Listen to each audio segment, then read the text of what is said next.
Do you know the difference between somebody who's really confident going into retirement and somebody who's already a little uneasy and maybe going to stay uneasy? The difference is not how much money they have, whether it's in pre-tax, Roth, their tax strategy, when they claim Social Security. It's not about the investments they have or their account balances in general. It comes down to whether they have a cohesive plan to generate income for themselves and make sure their bills stay paid even after their paychecks stop. Hi, my name is Brendan Dooley. I'm a retirement income planner. I help people take their decades worth of savings and turn it into a great paycheck to enjoy a wonderful retirement even after they've stopped working. Today, I'm going to introduce you to a strategy called the retirement income flooring approach. And I'm going to use these blocks to get it done. Let's go. We're going to build a base for your income, for a floor, a bare minimum, and it's going to cover your essential expenses. So in order to do this, we need to first understand what are your essential expenses. So we can think of these red blocks, red for expenses, as our expenses. Now, your expenses, they're different than mine. So going into retirement, maybe you don't have a mortgage anymore, but you might have escrow taxes. I bet if you're anything like me, you want the lights to turn on when you hit the light switch. I also happen to be a big fan of food. I bet when you're hungry, you like to eat food. So if we add up all these expenses, then we start to see what they amount to on a monthly basis. Now, keep in mind, these are just your essential expenses. These are the bare minimum expenses that need to be paid in order for you to stay alive. So these are different than your discretionary expenses, which are just your fun money. Once we see what our essential expenses look like, we can go figure out how much income we have in stock, if you will, between our guaranteed sources of income at our disposal and what we may need to go get. So up first, we can start with our guaranteed source of income that we all enjoy, which is Social Security, okay? So if we add in our Social Security with a spouse's Social Security, we can start to see that we're getting closer to matching the height or amount of our essential expenses, but we might still have some gaps. So we might sprinkle in, say, a pension or any guaranteed sources of income that come from a CD or a bond ladder. But there may still be another gap.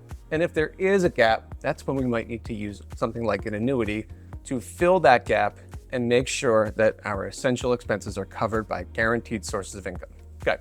Now that we have matched our essential expenses with guaranteed sources of income, we would invest any dollars that you have in excess of whatever went inside this pot of money to generate the income that will meet the amount of your essential expenses. This has been covered now by an annuity, and that means we get to invest the rest, and more about that in a minute. I also want to point out at the very end of this video is going to be a link in the description to a retirement income assessment tool that will help you decide if the flooring approach is appropriate for you. And oh, by the way, along the way, it will also help you uncover whether there's another strategy that might be more appropriate for you and your spouse if that's relevant. Let's talk about who is this for. This income flooring approach is for people who want to sleep soundly at night, knowing that their essential expenses are always going to be paid for by guaranteed sources of income.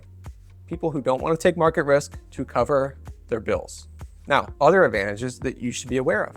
This will allow you to invest more aggressively because you will have put all of your money that you need to pay all your bills into things that will cover your bills, and you don't need to rely on the market's performance to generate the paycheck that you'll need for retirement. So how that translates to more aggressive investments, because your bills are already paid, you can roll the dice with the other investments you have and hopefully grow them with more aggressive risks you might take to fulfill either the legacy goal you might have with a larger estate, or to just grow the discretionary pot of money that you'll use to pay for things like trips, vacations, giving money to your kids for their kids.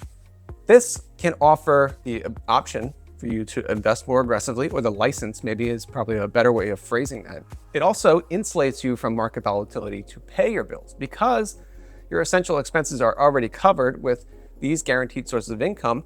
If you were relying on the market to generate all of your paychecks for both discretionary and essential expenses, that might put you in a bind if you are reluctant to sell off positions that are down temporarily to pay your bills. So this insulates you in a way from the market and whatever performance is happening at the moment. It doesn't matter to me. My bills are going to be paid anyway because of all the planning that you did earlier, just prior to or just after the start of your retirement. It also offers you the peace of mind, knowing that your essential expenses are covered. There are some disadvantages to this that you should be aware of.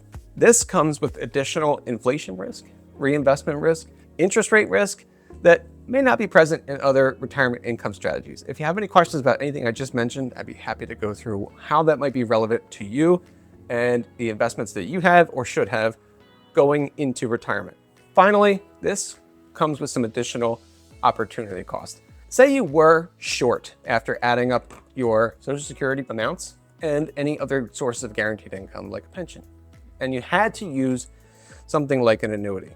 Or even if you didn't, if we took the amount of money that you could have taken in a lump sum from your pension or your cash balance plan, for example, and you invested it, well, chances are that your investments, given enough time, they might have outperformed whatever you would have gotten from the pension in a very long run scenario.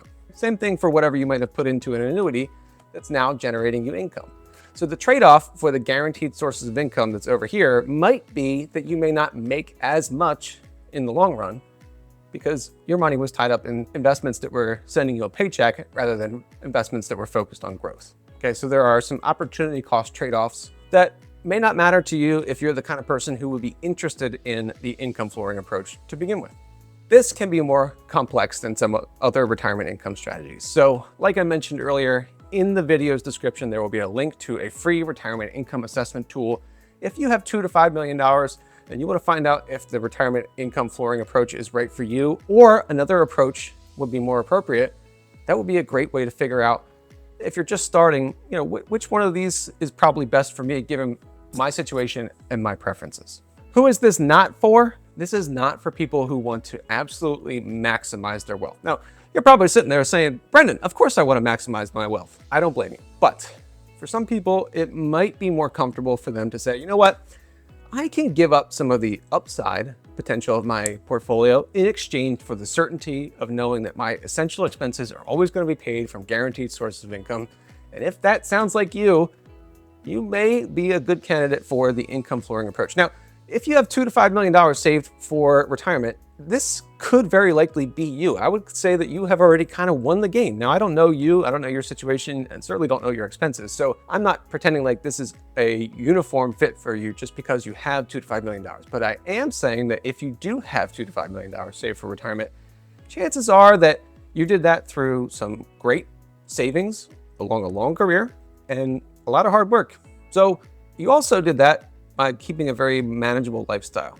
Now, what this translates to is for people who have $2 to $5 million, they find themselves in a situation where they don't need to take the most risk to pay for their retirement because they already have such a great base of money, great base of capital, if you will, to draw from, that we can generate a great retirement income paycheck for you without taking excess risk. So that's where a strategy like the income flooring approach can make a lot of sense for people who they're already looking at the account balance saying, I'm already a multimillionaire.